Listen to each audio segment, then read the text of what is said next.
Hello friends, next topic is energy of a particle performing SHM. की जो आपला particle SHM perform करते simple harmonic motion आहे त्या पार्टिकलला एनर्जी पण असते. मग ती energy is represented by the equations. मग तोच पॉईंट आपण आता इथे पाहणार आहोत की energy of a particle, the particle is performing SHM means simple harmonic motion. So let us see. So while performing an SHM, particle possess speed. Speed असतो हे तर आपल्याला माहिती आहे सिंपल हार्मोनिक मोशन. आणि बघा आपल्याला ही पार्टिकलची SHM आपण अशी रिप्रेझेंट करतो. This is mean position. SHM is represented by this diagram. This is mean position. N and M are the extreme ends. This M is the positive extreme end, N is the negative extreme end. And particle is performing to and fro motion about mean position, and we have seen that the speed at the mean position is maximum. So and speed at endpoints is 0. So that is the reference given here. So we know the particle while performing SHM, it possesses speed. the speed आहे म्हणजे velocity आहे म्हटल्यानंतर त्याला kinetic energy आली ना.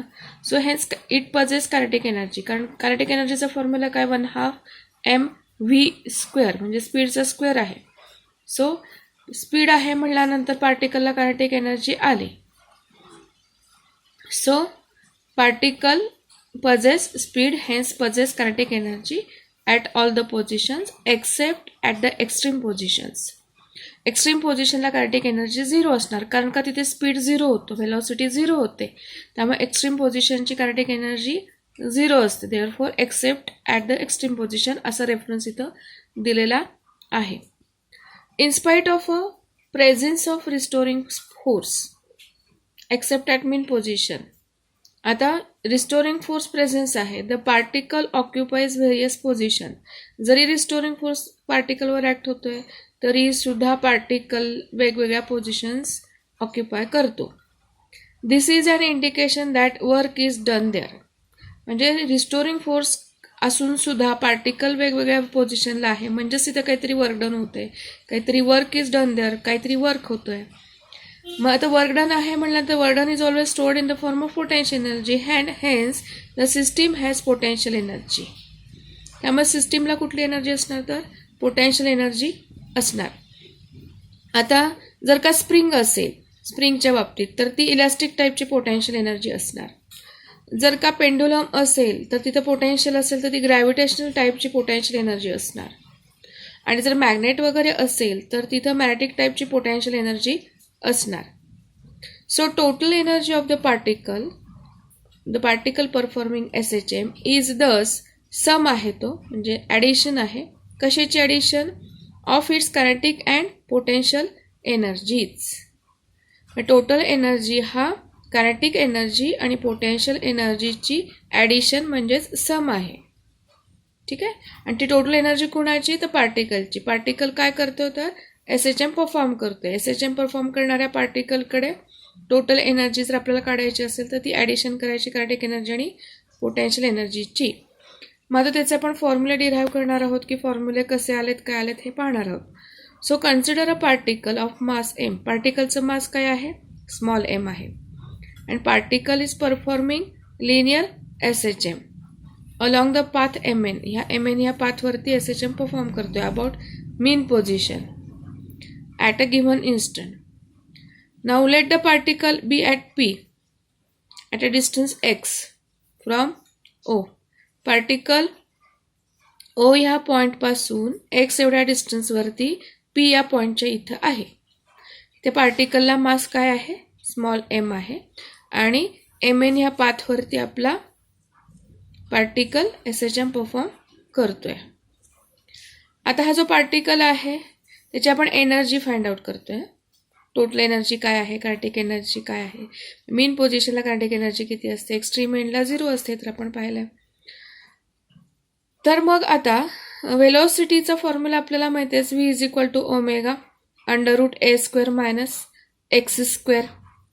आता जर आपण एक्सची व्हॅल्यू टाकली, एक्सची व्हॅल्यू कुठल्या इक्वेशनमधनं डिस्प्लेसमेंटचे जो इक्वेशन आहे एक्स इज इक्वल टू, बघा आपण ॲक्सलरेशन व्हेलॉसिटी मध्ये आपण डिस्प्लेसमेंटचं इक्वेशन काढलं होतं आणि ते डिस्प्लेसमेंटचं इक्वेशन काय आहे तर हे आपण पाहिलं होतं. X is equal to a sine of omega T plus phi.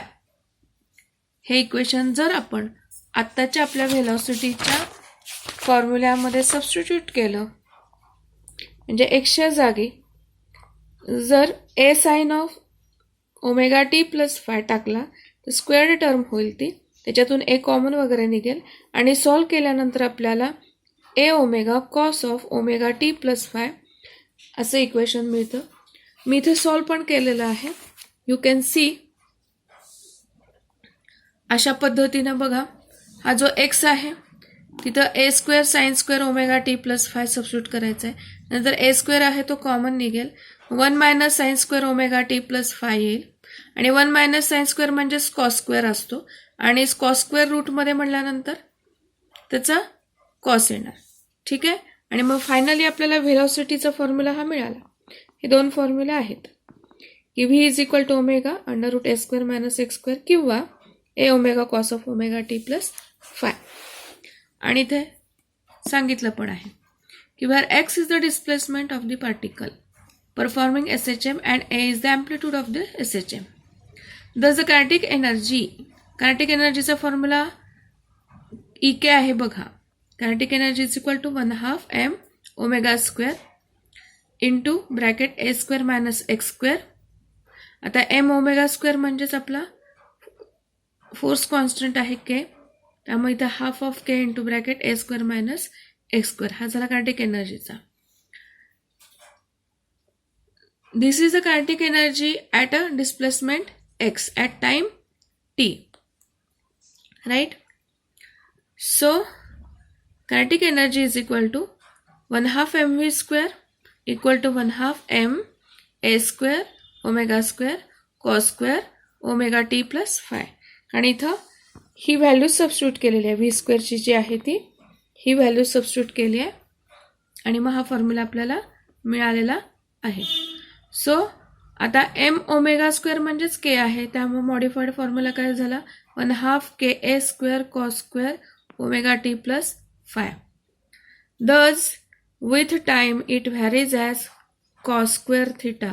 आणि इथे इट म्हणजे kinetic energy varies as cos square theta, कारण ह्या इक्वेशनमध्ये कॉस ही टर्म आलेली आहे.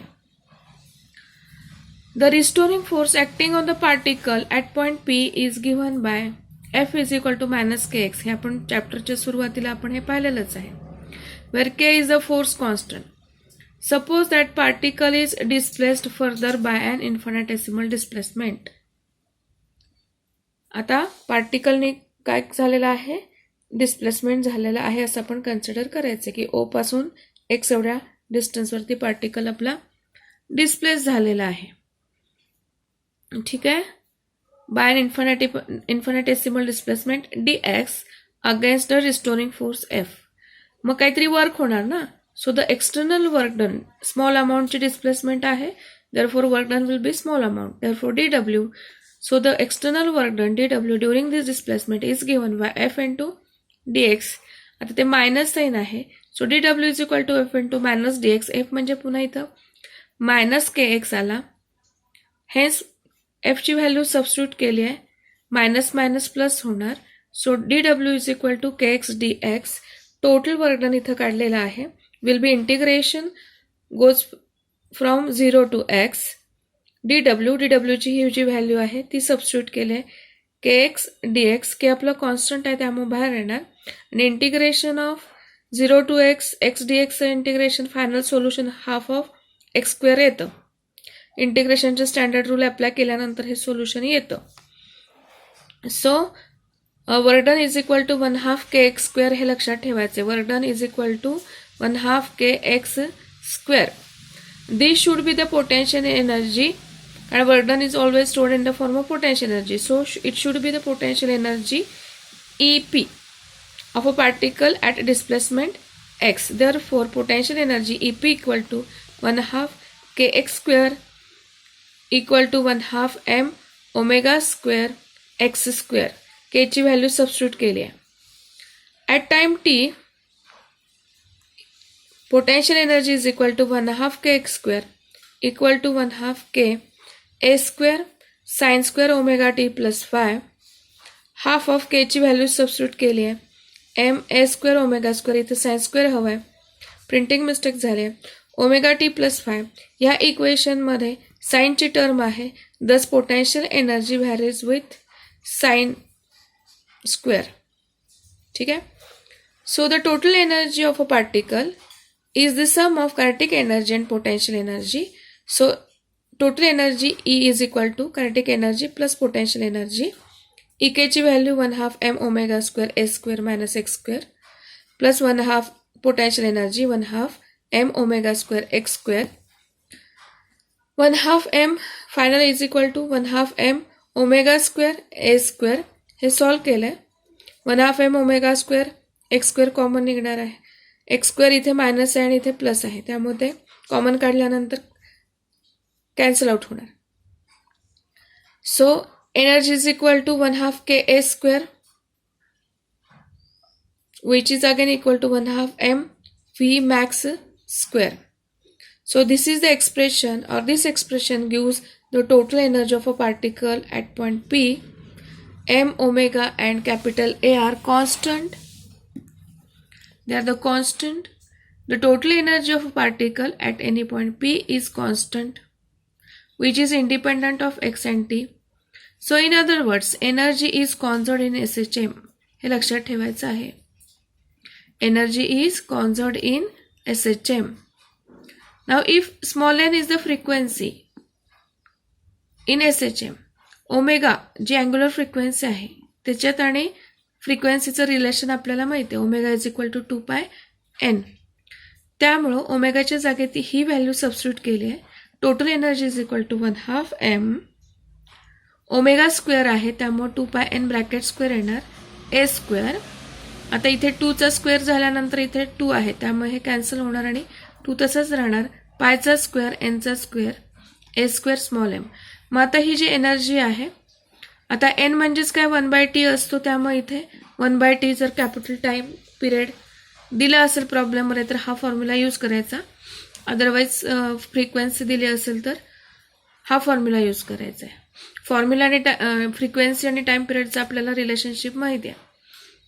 मग जर आपण हे इक्वेशन नोटीस केलं तर total energy is directly proportional to frequency square. Energy directly proportional to square of the amplitude. Total energy in SHM is directly proportional to mass. आणि तेच मग इथं लिहिलेलं आहे बघा. The total energy in SHM is directly proportional to the mass of the particle. Energy proportional to mass of the particle. Energy directly proportional to square of the amplitude. बघा एम्प्लिट्यूडचं square आहे. Energy of SHM is directly proportional to square of the frequency. बघा फ्रिक्वेन्सीचं square आहे. And also it is directly proportional to force constant and inversely proportional to square of the period. जर हा formula आपण consider केला तर it is inversely proportional to square of the period. So this is all about the energy of a particle performing SHM.